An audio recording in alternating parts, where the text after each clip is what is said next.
They say space is silent, but I heard it scream the night the Galactic Senate laughed. I was there, you see, a humble historian, a chronicler of dusty archives and forgotten treaties. My species, the Xylardians, were not warriors. We don't command fleets or conquer worlds. We observe. We record. We try to understand. And that's precisely why I was present in that colossal, gravity-defying chamber, a place designed to overawe, to remind every species present of their place in the grand, self-important hierarchy of the galaxy. The topic of the day: humanity. A species so insignificant, so technologically behind, that their petition for full membership in the Galactic Senate was treated as little more than a comedic interlude. My name is Kale, and I'm about to tell you how the laughter died. The Galactic Senate. Imagine a structure that defies description, a symphony of impossible angles and shimmering, crystalline materials, all held aloft by forces my own people barely comprehend. It floats, a monument to the arrogance of the elder races, a declaration that they were the arbiters of galactic destiny. We Xylardians, with our meticulous records and our ability to perceive subtle energies, we were tolerated, useful even, but never truly respected. We were the librarians of the galaxy, not its rulers. Arxis, our lead delegate, a being whose very posture radiated condescension, stood before the assembled representatives of 100 worlds. His voice, amplified by the chamber's acoustics, was a masterpiece of dismissive politeness. Humanity, he announced, the word itself a delicate sneer. A species that, by their own admission, has yet to achieve true faster-than-light travel. A species that still relies on projectile weaponry. A wave of amusement rippled through the chamber. A tittering of chitinous limbs, a shimmering of iridescent scales, a low hum of amused energy from the beings who considered themselves the pinnacle of galactic civilization. And in the center of it all stood Rylan, the human envoy. He was unremarkable by galactic standards, bipedal, relatively small, with a smooth, almost featureless face. He wore a simple, dark uniform devoid of any of the ostentatious displays favored by most delegates. He looked ordinary, and that, I think, was the first mistake the Senate made. They saw ordinary, and they assumed inferior. I, however, saw something else. As a Xylardian historian, I am gifted, or perhaps cursed, with the ability to perceive subtle energy fluctuations. It's a sense that most species lack, a sensitivity to the background hum of the universe. And as I focused my attention on Rylan, I detected a faint, almost imperceptible resonance emanating from him, and from the handful of humans who accompanied him. It was a controlled energy, tightly contained, like a coiled spring waiting to be released. Their petition, Arxis continued, his voice dripping with a practiced superiority, is, of course, denied. They are demonstrably unready for the responsibilities of full membership. Perhaps in a few centuries, when they have mastered the basics of interstellar travel, we can revisit this quaint request. The gavel fell, a resounding thud that echoed through the chamber, signifying the end of the discussion. Humanity, it seemed, had been dismissed, a footnote in the grand annals of the Galactic Senate. But Rylan, he didn't react. He didn't display anger or disappointment or even surprise. He simply nodded. A slight, almost imperceptible inclination of his head, and his eyes, I caught a fleeting glimpse of something in his eyes that sent a shiver down my non-existent spine. It wasn't fear. It wasn't resentment. It was amusement. A quiet, knowing amusement, as if he had expected this outcome all along. As the Senate moved on to matters of greater import, trade disputes between the silicon-based life forms of the Xylos Nebula and the ongoing terraforming efforts of the insectoid krill, I found myself unable to shake my unease. I turned to Lyra, a young xenolinguist assigned to our delegation. She was a prodigy, capable of deciphering the most complex and obscure languages in the galaxy, and she had been studying humanities, chaotic communication patterns for months. Lyra, I said, my voice a low thrum, what did you make of the human envoy's responses? Or rather, his lack of them? She tilted her head, her multifaceted eyes reflecting the swirling colors of the holographic displays around us. His spoken words were minimal, she replied, her voice thoughtful. He acknowledged the Senate's decision, expressed polite disappointment, standard diplomatic protocol. She paused, her delicate sensory appendages twitching slightly. But his subtext, that's where it gets interesting. There were micro-expressions, fleeting shifts in his posture, a subtle modulation of his vocalizations that contradicted his surface statements. It was as if he was speaking two languages simultaneously, one for the Senate and one for someone or something else. My unease intensified. Lyra's analysis confirmed my suspicions. Humanity was not being transparent. They were holding something back. But what and why? The Senate's arrogance, their unshakable belief in their own superiority had blinded them. They had looked at humanity, seen a primitive species, and dismissed them out of hand. But I, a humble historian, trained to look beyond the obvious, to see the hidden currents beneath the surface, I knew that something was profoundly wrong. The laughter of the Galactic Senate, that casual, dismissive laughter, I had a feeling it would be the last laughter they enjoyed for a very, very long time. The pieces weren't adding up, and as a historian, I knew that meant I was missing a crucial and likely terrifying piece of the puzzle. The energy signature I detected, Lyra's linguistic analysis, Ryland's unnervingly calm demeanor. It all pointed to a truth that the Galactic Senate, in its infinite wisdom, had completely overlooked. Humanity was playing a game, and we were all pawns. Officially, the Senate archives painted a picture of humanity as unremarkable. A young species, confined to their single, rather unimpressive star system. Their history, as documented by the Galactic Senate, was a short, relatively uneventful chronicle of a species grappling with the basics of spaceflight. They hadn't achieved faster-than-light travel, their weaponry was deemed primitive, and their societal structure was, according to the official reports, a chaotic mess of competing nations and ideologies. A footnote, really. Destined, perhaps, for eventual assimilation into some larger, more established galactic power, once they'd matured a bit. But I'm a historian, and historians, good historians, learn to read between the lines. We learn to question the official narrative, to look for the inconsistencies, the gaps, the things that don't quite add up. And humanity was a gaping void of inconsistencies. So I did what any self-respecting Xylardian historian would do. I dug deeper. I used my credentials, my access privileges, and yes, a few unorthodox methods to bypass the sanitized, neatly packaged version of human history presented to the Senate. I burrowed into restricted files, classified documents, and forgotten archives, piecing together a picture that was far more complex and far more disturbing than anything Arxis or the rest of the Senate could have imagined. What I found was a history not of peaceful development, but of relentless, brutal conflict. Humanity hadn't simply stumbled into space. They had clawed their way there, driven by a near-constant state of warfare. Their planet, it turned out, was a crucible, a testing ground for survival. They had fought each other with a savagery that made even the most battle-hardened species in the galaxy blanch.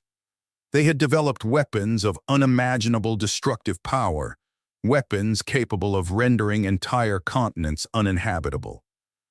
Their history wasn't a straight line of progress. It was a jagged, chaotic series of near-apocalyptic events, followed by periods of frantic rebuilding and even faster technological advancement. They had faced extinction-level threats, both natural and self-made, multiple times. And each time they had not only survived, but they had emerged stronger, their technology leaping forward in desperate, innovative bursts. There were records of massive, global conflicts, wars that had engulfed their entire planet, leaving billions dead. There were accounts of devastating plagues, engineered and otherwise, that had swept through their populations, threatening to wipe them out entirely. There were descriptions of environmental catastrophes, self-inflicted wounds brought about by their own technological recklessness. And yet they had endured. What was even more perplexing was the complete absence of any evidence of external intervention. Most species in the galaxy had, at some point in their history, been uplifted, guided, or even outright saved by a more advanced civilization. The Xylardians, for instance, had been mentored by the ancient Cygnus Concordants, who had shared their knowledge of energy manipulation and interstellar travel. Many other races had similar stories. But humanity, there was nothing. No benevolent elder race swooping in to rescue them from their self-inflicted disasters. No wise mentors guiding their technological development. They had done it all themselves. They had pulled themselves up by their bootstraps, fueled by a combination of desperation, ingenuity, and a seemingly unbreakable will to survive. This wasn't the history of a primitive species. This was the history of a species forged in fire, tempered by adversity, and honed by constant conflict. This was the history of a predator species, one that had conquered its own world and was now, perhaps, looking to conquer the stars. I shared my findings with Lyra, my linguistic analyst. Her initial fascination with human language had deepened into something akin to awe. She had moved beyond the formal diplomatic exchanges and was now immersed in human culture, their art, their literature, their entertainment. And she was discovering a pattern, a recurring theme that echoed my own findings. "Their stories, Kale," she said, her voice a low hum of excitement. "They are obsessed with the idea of the underdog, the small, seemingly insignificant force that overcomes a vastly superior enemy, the lone warrior who defeats a powerful empire, the rebel alliance that topples a tyrannical regime." She showed me a series of holographic images, snippets of human films, plays, and even children's stories. Each one depicted a variation of the same basic narrative, a seemingly weaker force, underestimated and dismissed by its adversaries, ultimately triumphing through cunning, courage, and often a hidden weapon or unexpected tactic. "They don't just tell these stories," Lyra continued, her multifaceted eyes gleaming. "They believe them. It's ingrained in their culture, their mythology, their very identity. They see themselves as the underdogs even when they're not, and they expect to be underestimated. It's almost as if they want to be." A chilling realization dawned on me. The Galactic Senate, in its arrogance, had played right into humanity's hands. They had seen the primitive technology, the lack of faster-than-light travel, the internal divisions, and they had dismissed them as weak, insignificant. They had assumed that humanity was a naive, fledgling species, ripe for exploitation or, at best, benign neglect. But what if that was exactly what humanity wanted them to think? What if their apparent weakness was a deliberate facade, a carefully constructed illusion designed to lull potential threats into a false sense of security? The energy signature I had detected around Rylan, the human envoy, the subtle linguistic nuances that Lyra had uncovered, the recurring theme of underestimation in their cultural narratives, it all pointed to a single, terrifying conclusion. Humanity was not what it seemed. They were not weak. They were not naive. They were dangerous. And the Galactic Senate, in its infinite wisdom, had just poked the sleeping dragon. I felt a cold dread settle in my non-existent stomach. We, the observers, the chroniclers of history, were about to witness something unprecedented, something that would change the galaxy forever. The laughter I knew was about to end, and in its place would come something far, far worse. The tranquility of the Galactic Senate, so carefully cultivated, so artificial, shattered like a dropped crystal goblet. The catalyst. A news bulletin, flashing across every holographic display in the chamber. A stark, brutal announcement that cut through the self-congratulatory drone of Arxuses, latest pronouncements on the proper allocation of asteroid mining rights. The Krill. The name alone was enough to send a tremor of unease through even the most hardened Senate delegates. They were a species unlike any other in the known galaxy, relentless, expansionist, and utterly devoid of anything resembling empathy. Their technology was biological. Grotesque, organic ships that pulsed with a sickening vitality, weapons that spat globs of corrosive acid, and swarms of bioengineered creatures designed to strip a planet bare. They were a plague, a locust swarm in the void, and they had just set their sights on a human colony. Not just any colony, either. It was a small, seemingly insignificant outpost on the very fringes of human-claimed space. A place of no strategic value, barely a blip on the galactic radar. The kind of place that, under normal circumstances, the Senate would have simply ignored. A minor loss, a regrettable incident, easily filed away and forgotten. But these were not normal circumstances. The Senate chamber, moments before a picture of serene, if somewhat smug, order dissolved into a cacophony of agitated murmurs and anxious gestures. Even Arxis, his usual mask of disdain firmly in place, couldn't entirely conceal the flicker of unease in his multifaceted eyes. "This attack," he began, his voice losing some of its characteristic smoothness, "is, of course, a regrettable development, but let us not overreact. The Krill are predictable. Their aggression is, well, it is their nature." He paused, attempting to regain his composure to reassert the Senate's authority. "The colony in question is isolated, lightly defended, a minor loss in the grand scheme of things. The human representatives have been informed." He gestured towards the empty space where Rylan, the human envoy, had stood just days before. The implication was clear. Humanity, in their weakness and naivete, had blundered into a conflict they could not possibly win. The Senate, in its infinite wisdom, would offer its condolences. And, of course, a stern reminder that this was precisely why primitive species were not granted full membership. I exchanged a glance with Lyra. Her eyes, usually sparkling with intellectual curiosity, were now wide with a mixture of apprehension and something else. Something that looked a lot like anticipation. "They're going to do it, aren't they?" she murmured, her voice barely audible above the rising din of the chamber. "Do what?" I asked, though I already knew the answer. "They're going to fight," she said, a strange, almost feverish excitement in her voice. "They're going to show the Senate everything." My own sense of foreboding deepened. The energy signature I had detected around Rylan, the subtle linguistic clues that Lyra had uncovered, the recurring theme of underestimation in human culture. It all pointed to a single, inescapable conclusion.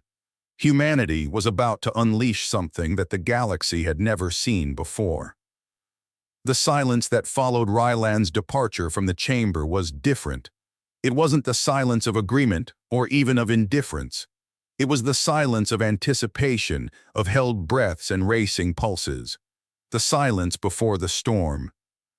And then Rylan spoke. He didn't shout, he didn't plead, he didn't even raise his voice. He simply requested.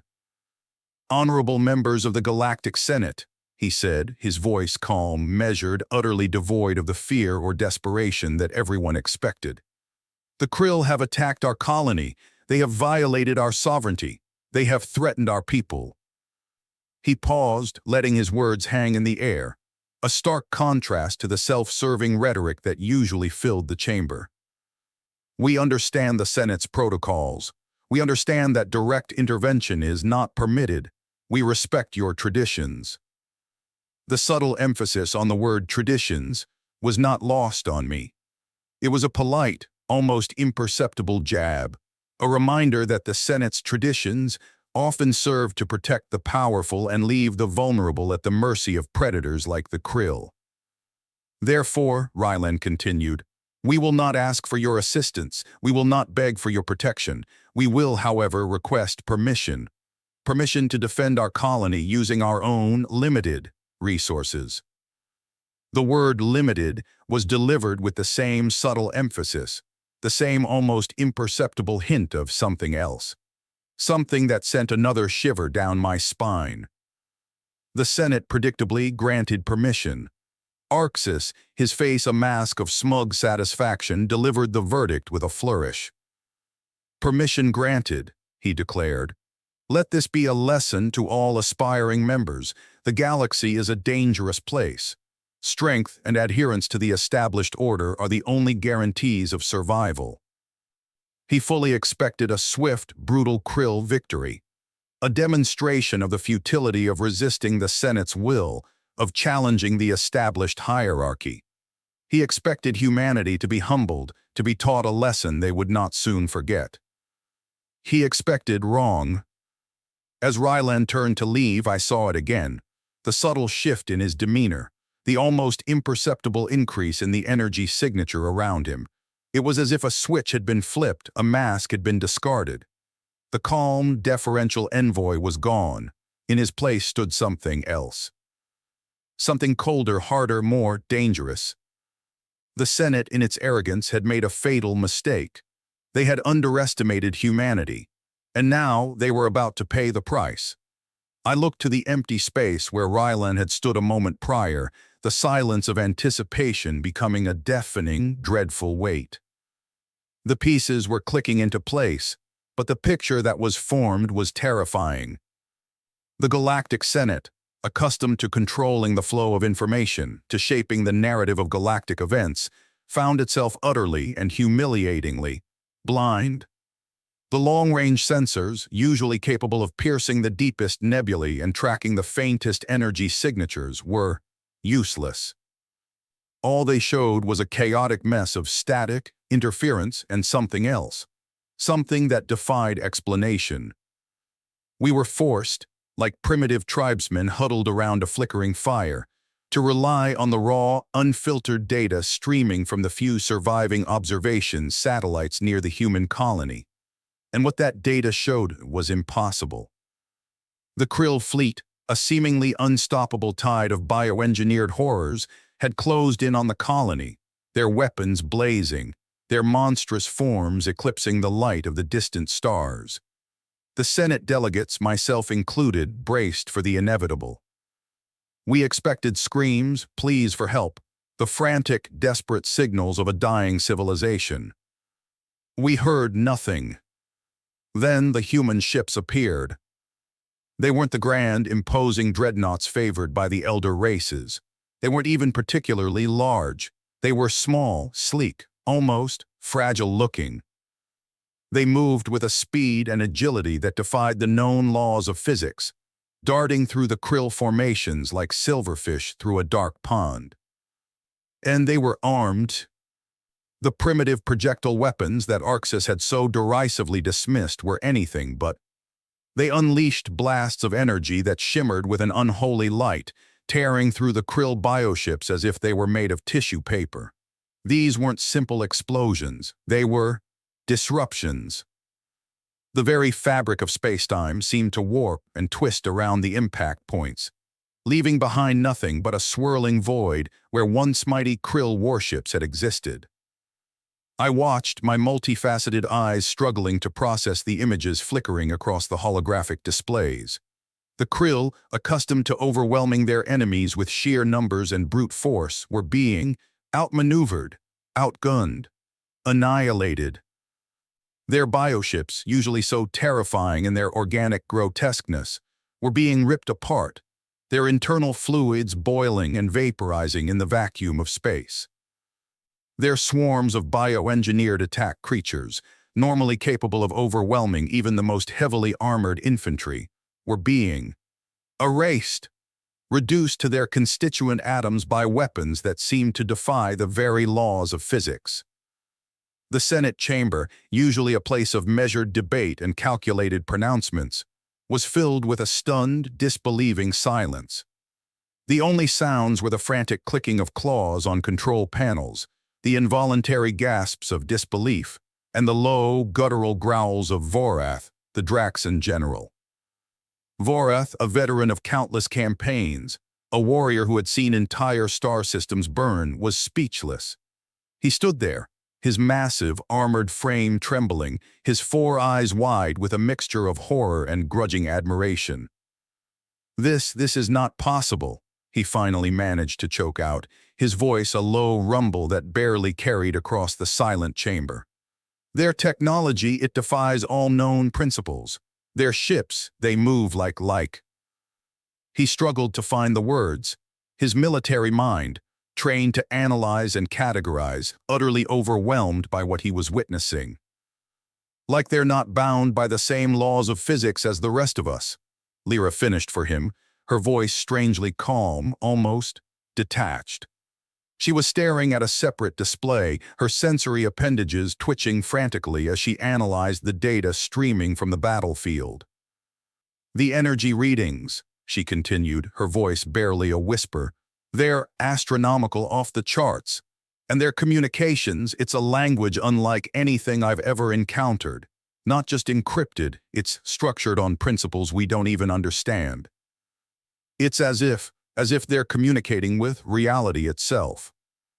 She looked up, her eyes meeting mine, and I saw a flicker of something that sent a chill down my spine. It wasn't fear. It was awe. The kind of awe one feels when witnessing something truly, fundamentally alien, something that challenges your very understanding of the universe. The battle, if it could even be called that, lasted mere hours. The Krill fleet, once a symbol of unstoppable power, was reduced to a cloud of debris, a silent testament to humanity's terrifying capabilities.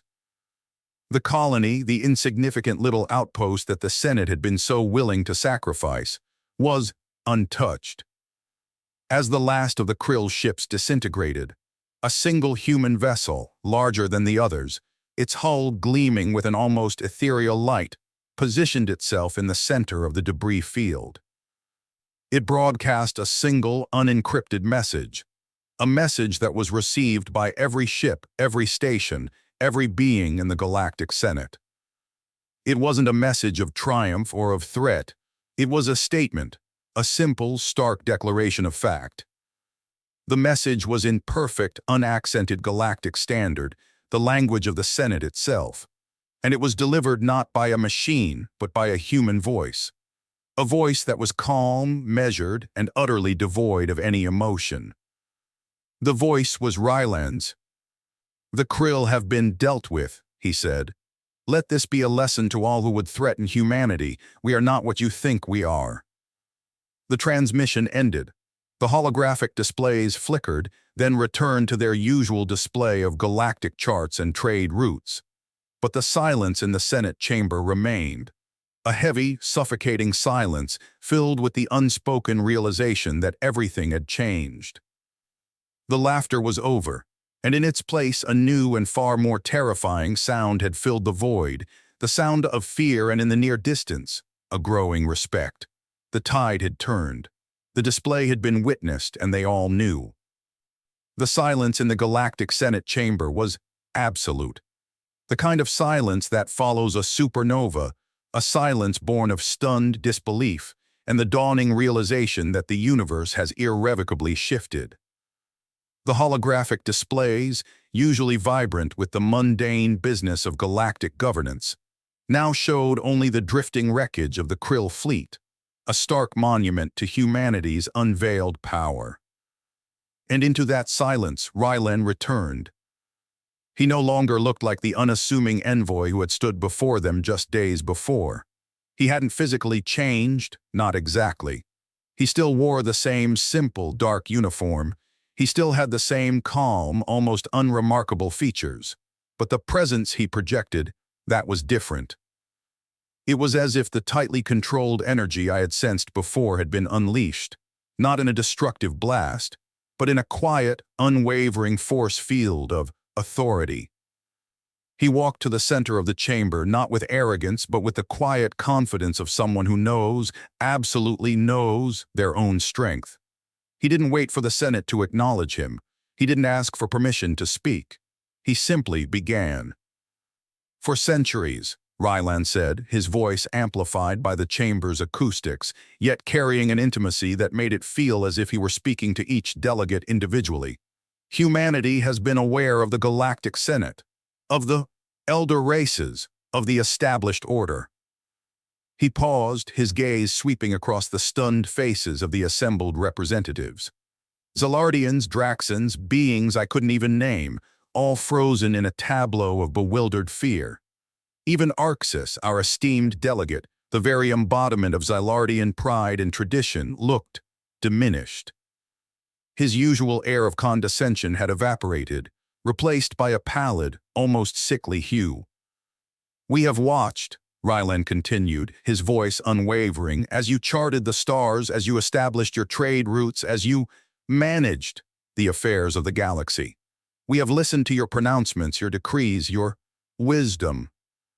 The subtle emphasis on that last word, the almost imperceptible hint of irony, was a masterpiece of understated defiance. It was a clear signal that humanity had seen through the Senate's facade of benevolent authority, that they recognized the self-serving hypocrisy that lay beneath. "We chose a different path," he said, "a path of deliberate deception. We presented ourselves as less advanced, less powerful, less threatening. We allowed you to believe that we were a young, naive species, still struggling with the basics of interstellar travel. We allowed you to underestimate us." He gestured towards the holographic display, still showing the remnants of the Krill fleet, a swirling cloud of bioengineered debris. "The Krill attack forced our hand. We could no longer maintain the illusion. We had to reveal our true capabilities, not just to defend our colony, but to clarify our position in the galaxy." He looked directly at Arxis, and I saw for the first time a flicker of something in his eyes. It wasn't anger, not exactly. It was pity. A profound, almost sorrowful pity for a being who had so completely, so utterly misjudged humanity. "We will not be bullied," Ryland stated, his voice hardening, the quiet authority giving way to a steely resolve. "We will not be dictated to.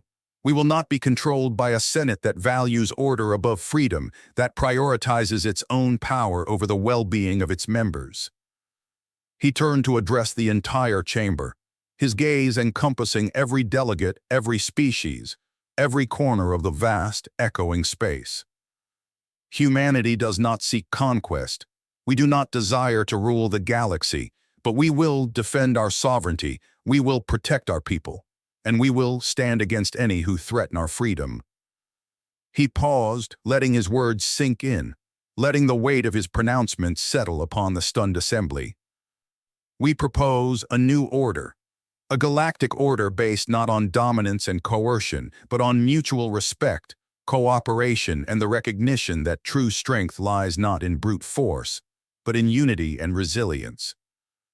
An order where every species, regardless of their technological advancement or their history, has a voice.